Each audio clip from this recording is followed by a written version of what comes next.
So we have today presentations and discussion about federal forest carbon policy from two individuals that have been quite involved with this here in the past and ongoing here. And as the activity, especially as is generated by the Climate Alliance states and others, go on here, and the infiltration of that activity back up into discussions about federal policy. Believe it or not, there are lots of discussions about federal forest policy options related to carbon. We felt that you needed to be filled in on that and get the opportunity to ask some questions. So we have this afternoon Alix Murdoch, who's a policy director from American Forest to start off with, and Natalie Alix from American Forest Foundation is our second speaker. So Alix, if you could go ahead and start off. Sorry for being late, but we'll get rolling, and I owe you some time. Thank you. Oh, thank you, Dave. Hi, everyone. I'm trying to share my screen here. Be up in just a moment. Here you go. So thank you, Dave, and it's great to be here today to discuss federal activity on forest, carbon, and climate policy. As Dave mentioned, I'm Alix Murdoch, and I serve as the Vice President of Policy for American Forests, and I'm located here in Washington, D.C., and representing American Forests on Capitol Hill. At American Forest, we are, as many of you know, deeply committed to creating healthy, resilient forests that deliver essential benefits for climate. And today, I'm going to highlight activities just from the 116th Congress to give you some insights into the current state of federal forest climate policy. There's been a lot of climate-related activity on Capitol Hill, so we don't have time today to cover it all. But what I hope to do is to highlight particular actions and details that expand and hopefully deepen your understanding of how policymakers are, in fact, thinking about forests as a climate solution. And while politics is an intrinsic part of this process, politics are definitely beyond the scope of my presentation today. Instead, I'm just going to focus on specific activities of interest from congressional committees and caucuses with jurisdiction over forest and climate policy, as well as some interesting actions by appropriators.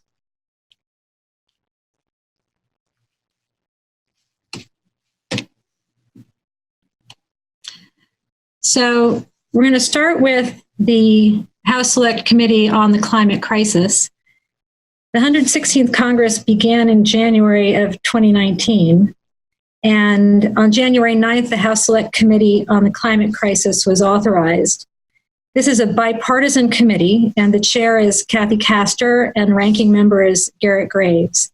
The committee has the requirement to publish a set of recommendations to achieve substantial and permanent reductions in pollution and other activities that contribute to the climate crisis. So they're doing this by holding hearings, inviting public comment, and then publishing a report that they will consider basically through the normal committee process, where they will mark up the report, they will have to take and vote on amendments to it, and then they will need to vote to discharge the report to the full House. They have requested public input by November 22nd, and for anyone who is interested in participating in the process, I encourage you to go on their website and look at the process for submitting your professional thoughts and recommendations to them. They're planning to issue their draft report, possibly finishing it by the end of December and issuing it as a draft in the new year.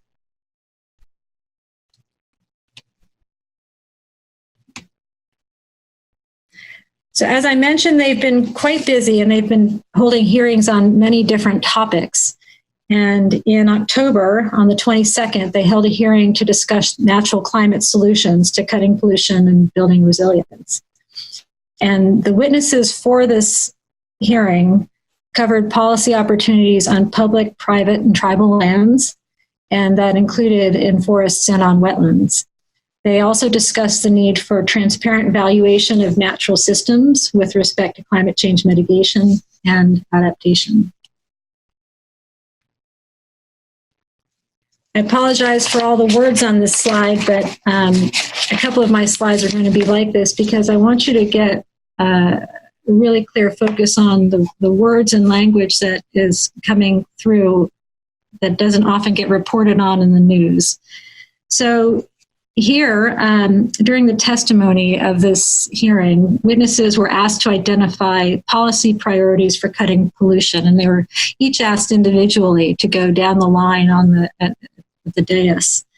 And their responses listed on this slide. You can see there were quite particular responses related to forest management practices. There's also prioritizing of green infrastructure planning prior to getting into green infrastructure planning.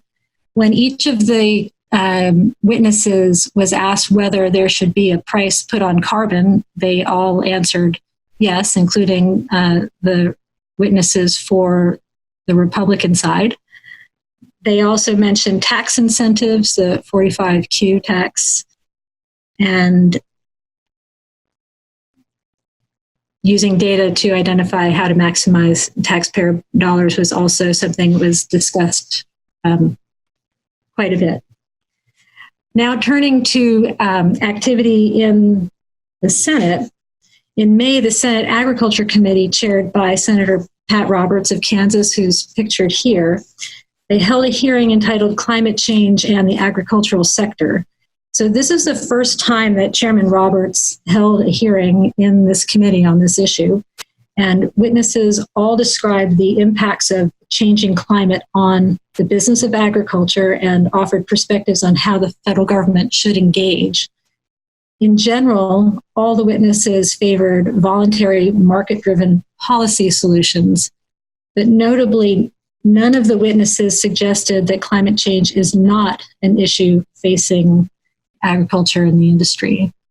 And as the quote here notes, Chairman Roberts opened the session by saying that obviously climate change is a complex and global issue. We must be thoughtful, informed, and deliberate in considering potential responses and consequences. In June, the Senate Committee on Natural Resources and the Environment held a hearing on wildland fire and management programs for 2019. Prior to this hearing, Senator Murkowski of Alaska actually hosted committee members to visit Alaska with her, and she showed them firsthand how climate change is impacting her state. And in fact, climate change was a dominant theme during this hearing. And the quote on this slide is from Senator Murkowski's opening remarks, and they really set the stage for the conversation in the committee. What I can tell you is that this was an extremely packed hearing. A lot of times there are many members who don't show up for committee hearings, and in this case, I believe, if not every one, but almost every one of the senators on the committee did come through and ask questions and make statements, particularly to the issue of climate change. So what Senator Murkowski said was there's a number of reasons why our forests and grasslands are increasingly susceptible to fire. A changing climate means drier and warmer weather. And she went on to discuss that in great detail. Later on in the hearing, Senator Manchin from West Virginia, who's the ranking member, took a pause in his comments to look at Senator Murkowski and say, the fact is that what they agree on is that climate change is real and is harming our forests. And then he noted that where they disagree is on how the federal government should address it.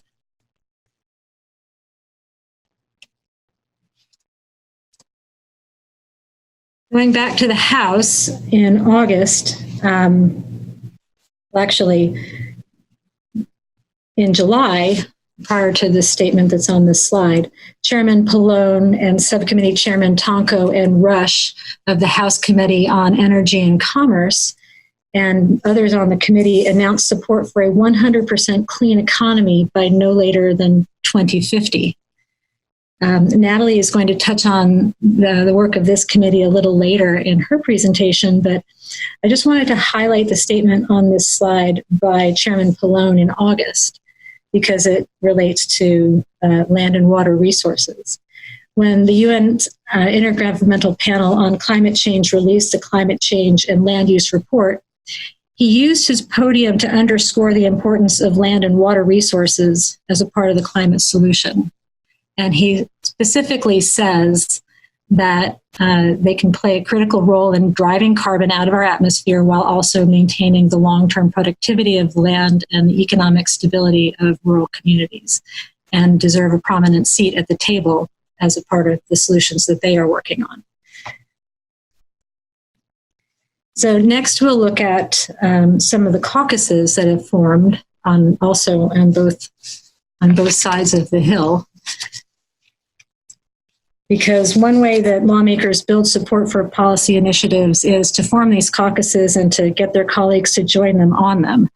And that becomes a symbol to others on the Hill as to where you stand on an issue, and is often seen, particularly in this arena, as a significant signal.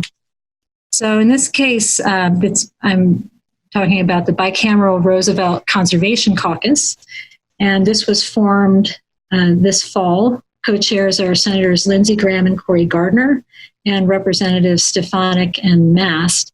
And the focus here from this caucus is to begin to put conservation policy solutions forward that have a market-based element to them, including policy options that relate to climate change. And so some of the things that they've highlighted is free markets, private property rights, what they're calling smart regulation, and cooperative federalism. And again, this echoes what they discussed in the Senate Agriculture Committee as wanting voluntary activities to drive conservation and climate responses from the federal government.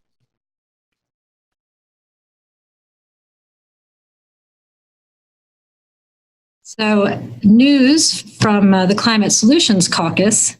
The Climate Solutions Caucus had initially been founded just in the House. So this fall, the Bipartisan Climate Solution Caucus became bicameral. The purpose of this caucus is to educate members on options to reduce climate risk, and in some cases, they have been able to put out some legislation that has, but it's been a very slow-moving process for them. So now they have Senators Braun and Coons in the Senate have formed the caucus there. And the two senators have held two highly publicized roundtable meetings with industry CEOs. And most recently, they had a meeting yesterday, and this included the CEOs of two environmental groups as well, Environmental Defense Fund and World Resources Institute. And I understand that Senator Murkowski has now joined their group as well, and possibly a few more also.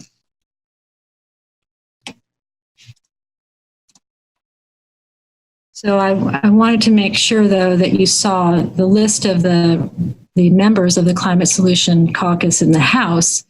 It was formed to be a one-to-one caucus where for every Republican member, there would be a Democrat member, but they've had trouble equalizing their membership in the 116th Congress, in part because many of the Republicans who had been members in the 115th Congress were voted out of office, and their seats flipped to become Democrat.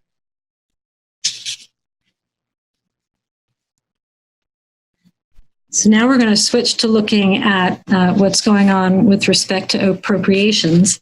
And it's, as it has been in many years before, a very complicated and contentious issue for passing the funding bills. But as just many of you probably already know that the Senate was not able to pass its spending bills by the end of the fiscal year. And the government is now operating on a continuing resolution through November 21st. and they're going to be expected to need to extend that further into the new year as well. The one thing that has happened, though, is that the Senate, in addition to the House having passed all of its bills, the Senate has passed the Interior Appropriations Bill, which funds the U.S. Forest Service.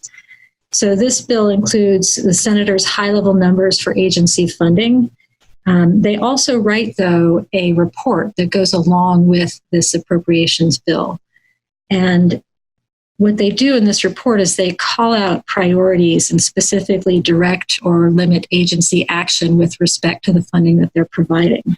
So in the next few slides, I thought I would highlight some text from that report from Forest Service programs that are a part of their response to climate change or are important to supporting the robustness of the forest economy. The reason I'm doing this is because this report language is truly authoritative in terms of directing the Forest Service and their priorities. And so it does give us reliable insight into the thinking and the values of the Senate Appropriations Committee, which, as you know, is Republican. So first, I just wanted to show you, with respect to wildfire suppression, the Senate Interior Appropriations Report said the following, that the committee believes the service should do more to precisely and effectively target management activities, to reduce the threat of catastrophic wildfires, improve management of the forest system, and assist in protection of other federal, state, and private lands from the ravages of catastrophic fire. This is, of course, a priority from folks in the climate space as well. And in terms of forest and rangeland research, here they're highlighting their support for the Forest Products Laboratory. And they're saying that, first of all, that the programs are funded at no less than the prior fiscal year's levels. And then they're specifying that the Forest Products Laboratory is a model for the type of applied research which the committee believes the service should be engaged in. So there are many instances in which they are very supportive of research in the forest sector.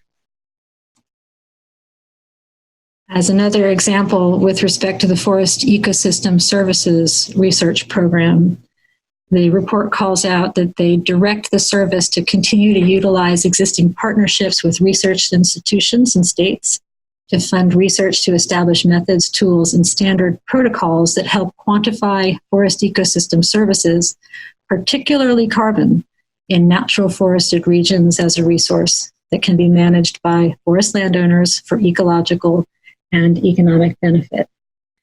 So again, these are statements that they are not in any sense required to make. These are choices and priorities that they are underscoring. And here they're underscoring their support for forest ecosystem services research. And as another example, with respect to the cooperative forestry program, they're encouraging the service to prioritize work with regional multi-organizational collaborations to support conservation efforts that help trees adapt to and offset climate change, as these partnerships can model best practices for effective urban and community forestry grant. So as a lawyer, to me, exact text like this is very important in helping us to cut through the rhetoric and the political stories that are told around Capitol Hill and throughout the country. And these few excerpts from hundreds and hundreds of pages of report text are not definitive by any means, but they do demonstrate that the Senate appropriators acknowledge climate change and that they are actively looking to prioritize programs that help forests in a changing climate. So this is the end of my slide deck. I'll just step back and mention what I consider takeaways from the activity on the Hill in the 116th Congress so far. And that is that if there is a theme in the action of the House Select Committee, the standing committees like the Agriculture Committee, and the Appropriations Committees, it's that in this Congress, they are focusing on what the federal government should do with respect to forests and climate. And in the committees of jurisdiction over forestry, leaders of both parties are on record saying climate change is real. And this is a theme that's been developing in real time over the course of the year. But this was not the case in the 115th Congress. Then it was a case of whether it was real or not. So now we're in a different space. We're moving into, we're not quite there yet in terms of activity that's happened legislatively, but we're in a place where we're now talking about what should be done, what are the mechanisms, what's the financial structure, and what are the priorities. So with that, I will turn it over to Natalie. Thanks, Alex. Let's see if this works.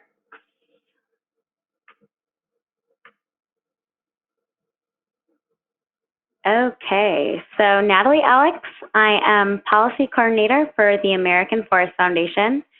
And for those of you that don't know, the American Forest Foundation is a forest conservation organization that works with the nation's 22 million family forest owners to help care for their land and produce benefits, including carbon capture, storage, and climate change mitigation.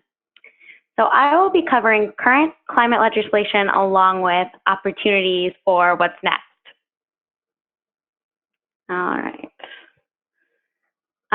So all things started with the Green New Deal, and I'm sure you all are aware, this is the most known climate legislation that was introduced in February that helped snowball the rest of these climate-related bills outlined on the slide. The Green New Deal focuses on a variety of things. It's a very multi-phase piece of legislature and focuses a lot on high-paying jobs in clean energy industries. But what it lacks is what forests can bring to the table in this. Forests in the U.S. already directly employ almost 1 million people and indirectly support another 1.7 million jobs. Therefore, the Green New Deal was a good start to surface the topic of climate change and spark innovation among other members of Congress. Next is the Climate Change Resiliency Fund. This was introduced in March, and it authorizes up to $1 billion annually in grants to fund climate change resiliency projects. The great thing about this is forestry is included in these climate change resiliency projects. And next, we have the Climate Action Rebate Act, introduced at the end of July.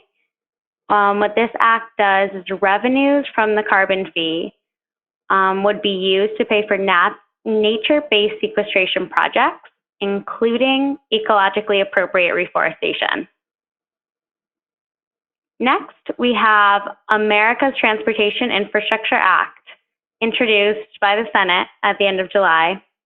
And what makes this achievement most satisfying is that, as well as authorizing investments to maintain and repair America's roads and bridges, which is the ultimate goal of the legislation, but what's different is the act lays out clear provisions which recognize the need to mitigate the effects of climate change, as well as curb carbon emissions, while making our environment safer for humans and wildlife. Additionally, the bill also requires to develop a national strategy to carry out the Forest Service Legacy Program and perform critical maintenance, urgent repairs, and improvements on National Forest System roads, trails, and bridges. Next, we have the Climate Stewardship Act, and this was introduced by Senator Cory Booker in the beginning of September. This is the only climate bill that has a large focus on trees, meaning in the bill, trees planted will sequester over 13 billion metric tons of carbon dioxide. And part of this initiative includes planting over 16 billion trees by 2050 on a combination of federal, state, local, tribal, and non-governmental lands, in addition to planting over 400 million of these trees in urban neighborhoods. Additionally, the Climate Stewardship Act would provide money to USDA's Working Lands Conservation Program with new funding dedicated to stewardship practices. And lastly, we have the Green Transportation Act, introduced by the House in July. This opens up FAST funding, also known as Fixing America's Surface Transportation Act. And the new part of this legislation is it provides funding for the development of standardized methods of measuring and monitoring greenhouse gas emissions.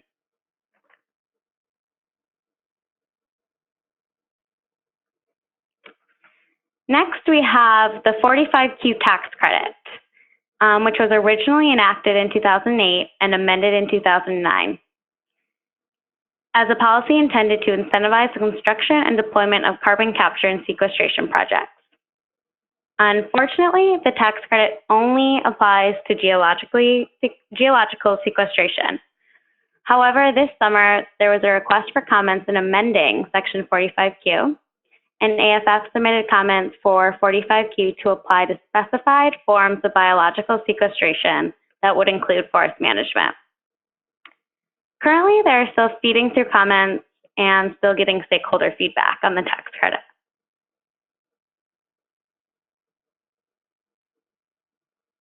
So what's next? The Farm Bill hosts a lot of opportunity to incorporate forest climate-related policy, but unfortunately, the 2018 Farm Bill just passed in December, so we will not receive this opportunity for a few more years.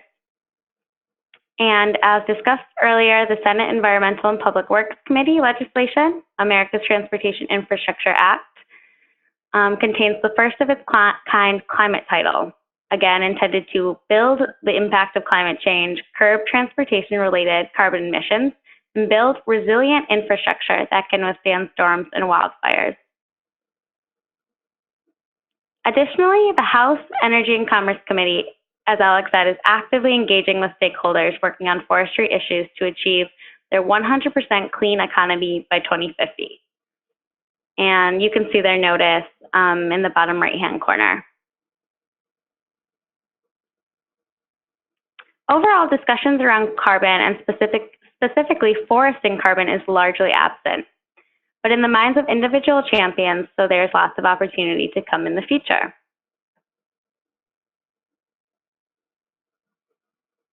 A large way we can speed up discussion and action around forest carbon policy involves coalitions.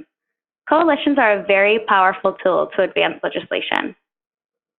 The Forest Climate Working Group, led by American Forests and co-chaired by us, AFF, is the nation's only forest sector coalition to represent every aspect of U.S. forest government agencies, landowners, forest products, conservation and wildlife groups, academics, and carbon finance experts. Outlined on the slide are 4 principles that unite our group and state our core beliefs, focusing primarily on forest's role in climate mitigation.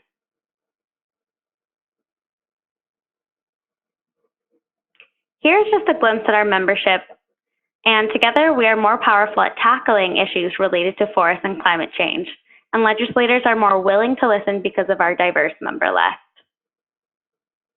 If you're interested in joining or have any questions about the Forest Climate Working Group, please respond to the email at the bottom, info@forestclimateworkinggroup.org, or feel free to contact Alex or I.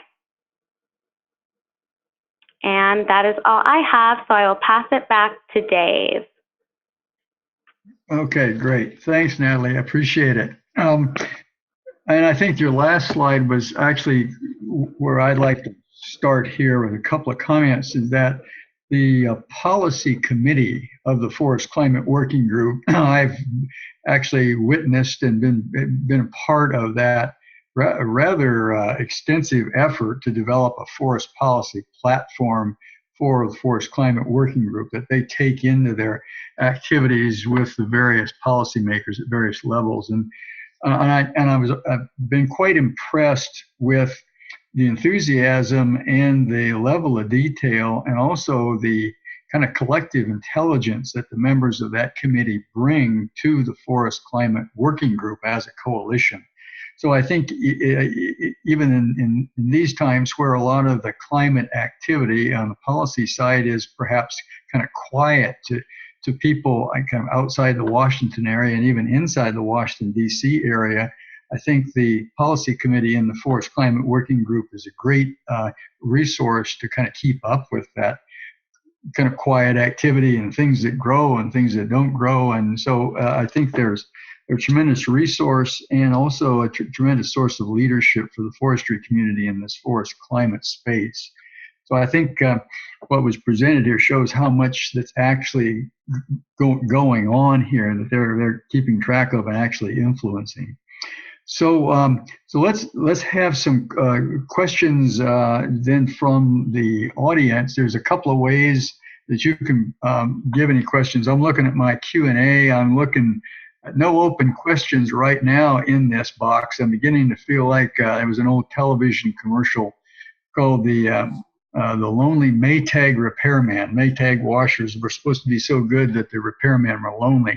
So I don't want to feel too lonely here on the Q&A side of this.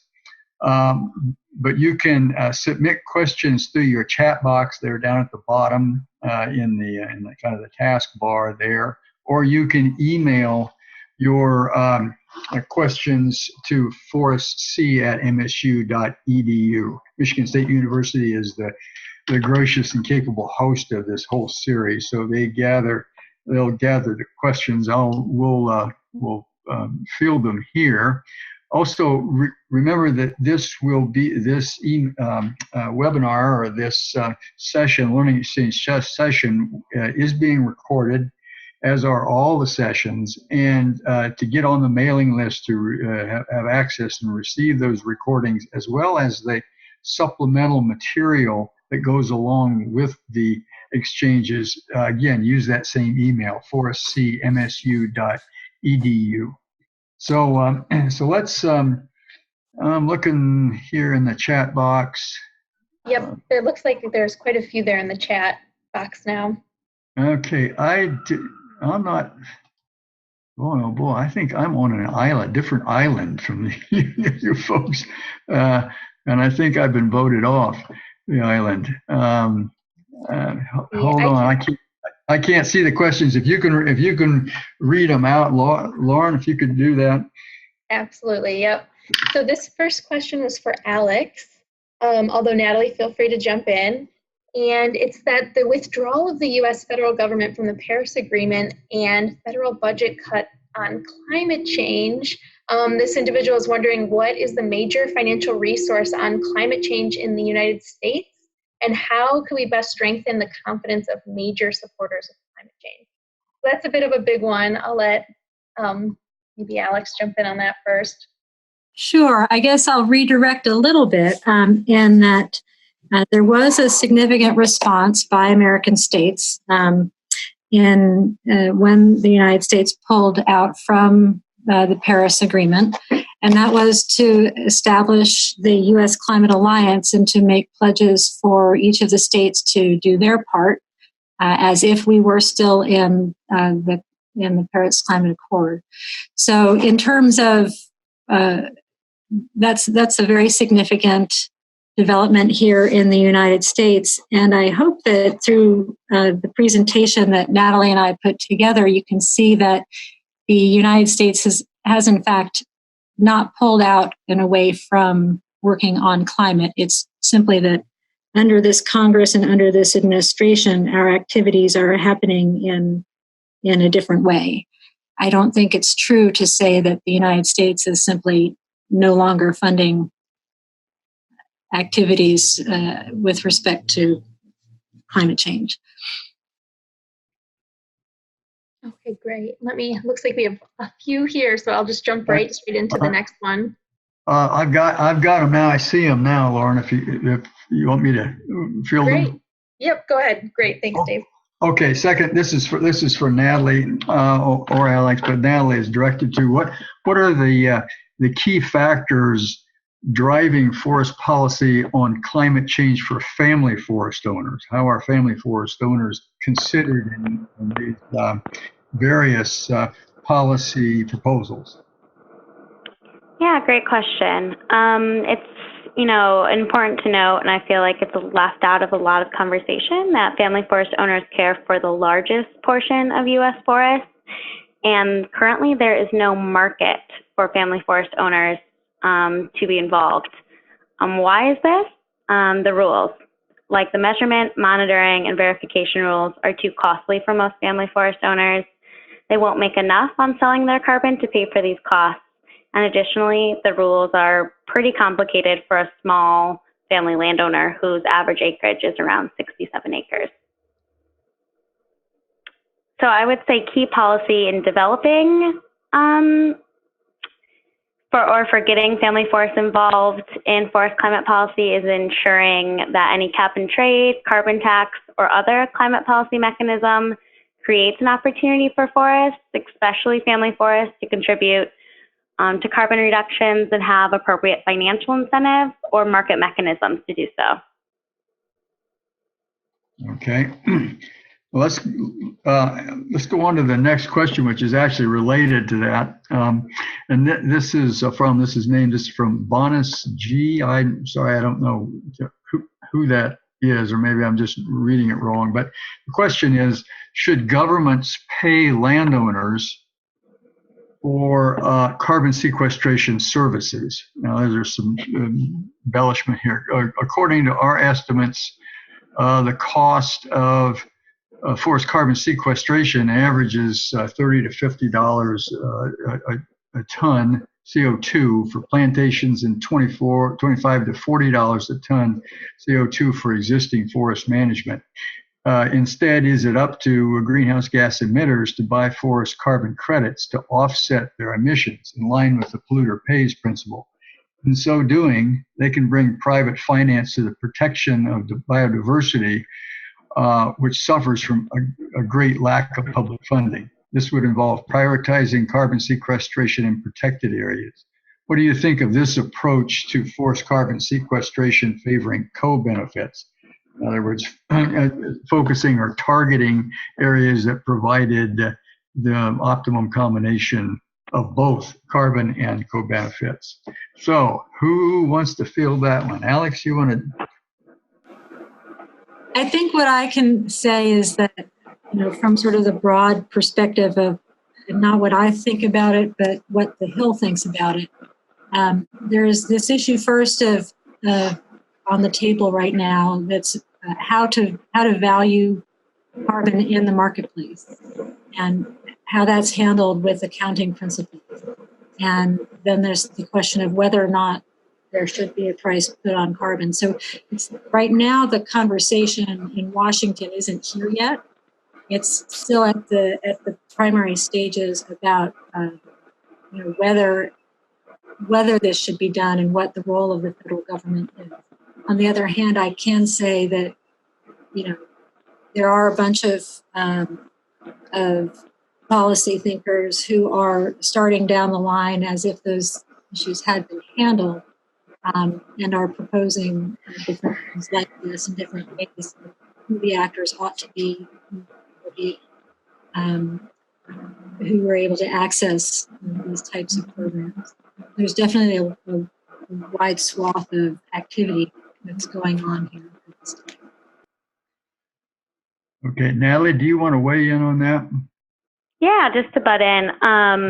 I agree with the question and the point taken, and Alix's point that we're not exactly there yet on the Hill. We have talked about creating policy that leverages private funds with public funds to measurably achieve these carbon benefits in forest practices, so we are able to identify these clear benefits and co-benefits. Okay, great. Okay, next question. This I think begs for a clarification here, not the question, but the first presentation. This is the question. The first presentation offered evidence that forests are a key element of policy development, but the second presentation noted little mention of forest. So, Natalie, could you kind of clear up where forests fit into that list of different activities? Yeah, absolutely. And, it's important to note that, getting forests involved in climate legislation, it's still a work in progress. We aren't there yet on the federal or state level. So, one of the first steps is going out to the Hill and just engaging them on forest's role. how does sequestration work? It's very, we're starting at the very basic level with staffers because the science behind it is very complicated for legislators to understand and conceptualize. So a lot of the current climate legislation doesn't involve forests. We're slowly getting there, conversations and discussions and roundtables. They're emerging, but it's a slow process and it's going to take a couple of years for huge advancements. Okay, great. Another question from Abigail Weinberg. What are some of the most promising state policies that might serve as examples at the federal level? And we're seeing that now, of course, throughout this very workshop that we're in today and the whole series of the U.S. Climate Alliance Learning Labs are diving into some pretty creative cocktails of policy. Some of them are experiments at the state level. So the states, as is always known, as are kind of experiments in democracy. They're also experiments in policy for forest and climate change. So what are some of the more promising things that we're seeing at the state level? Alix? Well, actually, so that is, I think that's an excellent advertisement for the next presentation, because I believe it's focused solely and specifically on that for a full hour. Is that right? Yeah. Yep, that's right. Yeah. So I'm not able to speak to that right now. But what I would like to add in this area is how important this type of learning and transfer is, because a lot of times we have folks on the Hill who are looking for things that have been proven to work before, and particularly on where states and their governors and state leadership is on an issue broadly, and on policy solutions more particularly. And so this is a really important venue and process direction for getting things onto the federal docket, so to speak. Yeah. Natalie, what do you see going on in the states that's interesting? I would agree with everything Alix pointed out. We have California's cap and trade program. Oregon was almost there last year. So it'll be a process, but these states are moving at very advancing paces. Okay. So next question from Leslie Bobby to all panelists, to both panelists. What do you think about the status of payment for ecosystem services from a carbon standpoint? And I'm assuming with this next part of the question, is there talk of what those types of values might be that we're talking about a range of ecosystem services, including carbon? So what are your kind of reactions to that? Natalie, can we start with you and then we'll go to Alix? Yeah. So currently I'm not encountering any talk of payment for ecosystem services from a carbon standpoint. I think, it's important to address the co-benefits that go along with forest carbon sequestration in that aspect. So no, we aren't there yet, but that's my experience. Alix can add. Yeah, and this is one of those arenas, and I'll reference back to the appropriations language from the Senate that I referenced during my presentation. This is an area that the appropriators would like the Forest Service to focus on. The talk that in policy circles is definitely the question of verification is very important. And one of the things that we do is we also say, as you're saying with the other benefits, looking at the whole range of opportunities that we have in this space and making sure that policymakers understand them as they're looking at sort of a menu of policy options is incredibly important. But as Natalie said, we're not quite at this stage yet in our policy making. Okay, great. Question from Ann Bartuska.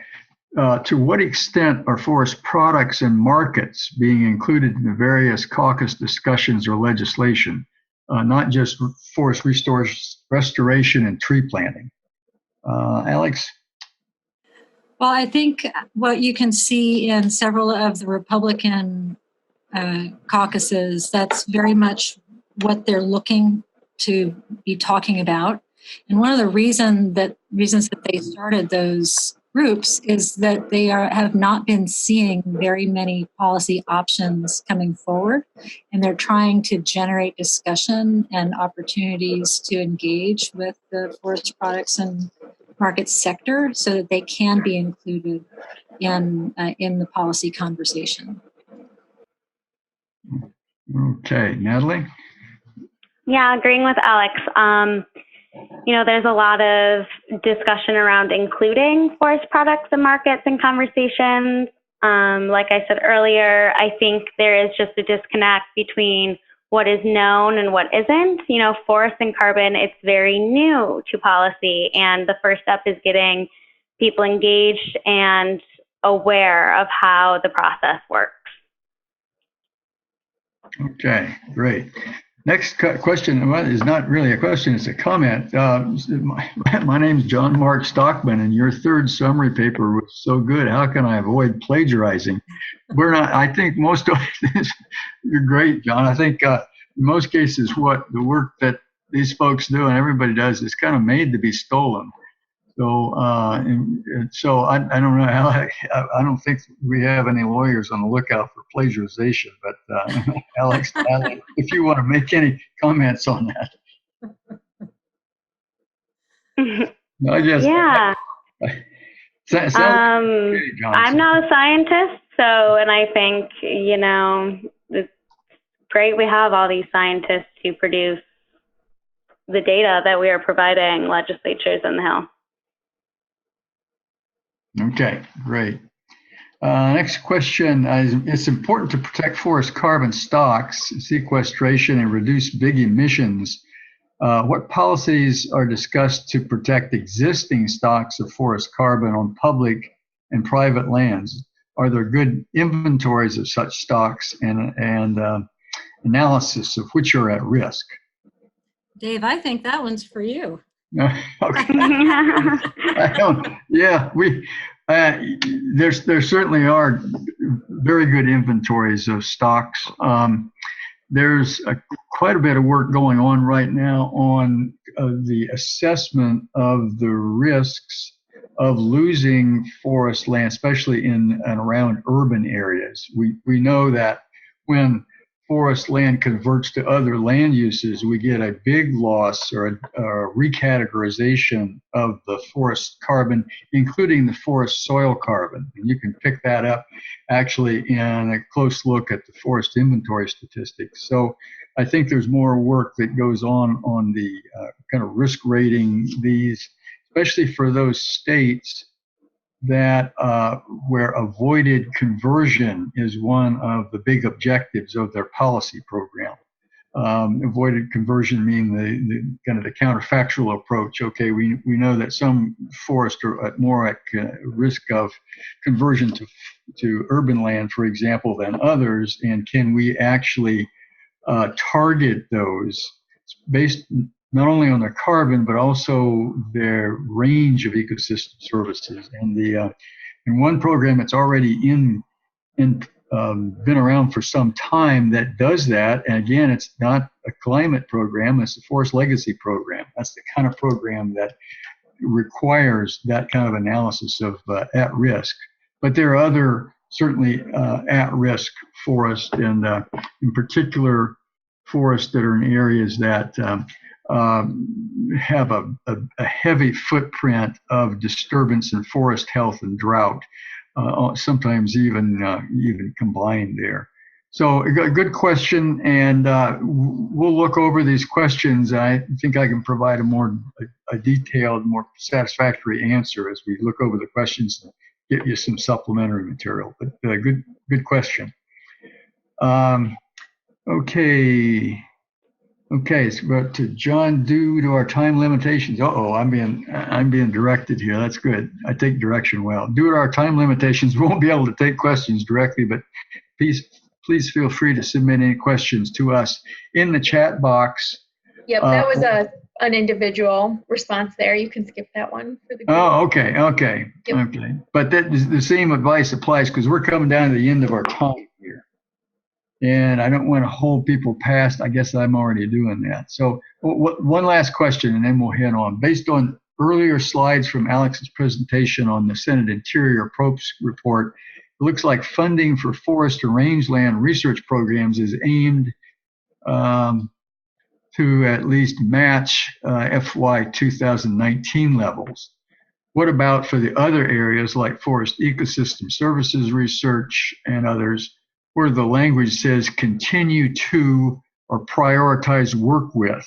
Will the funding be decreasing or still stable? So Alix, you got a read on that? Sure, I can just explain in a small part why that kind of a language is in there.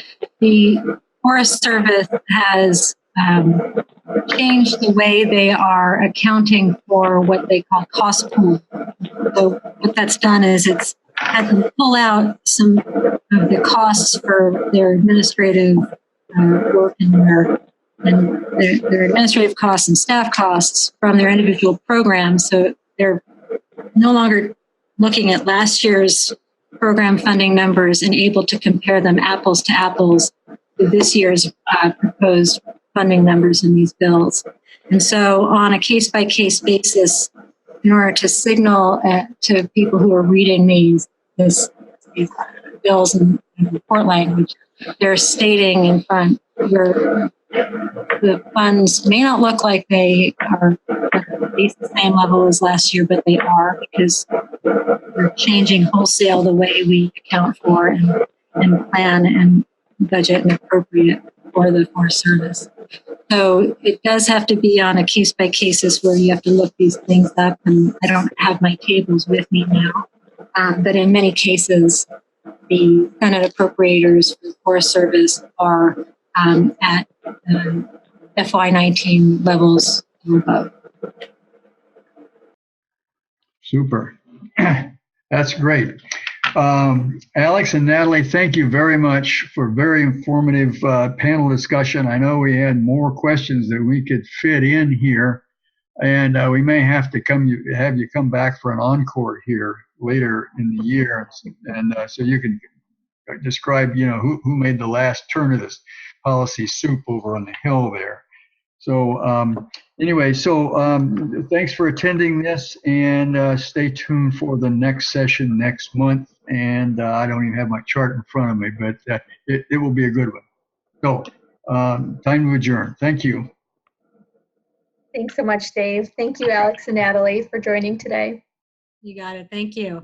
Yep, and thank you to all attendees for sticking with us. I know the audio got a bit quiet there. So we will be adjusting that for the recording as well. It's just a final note.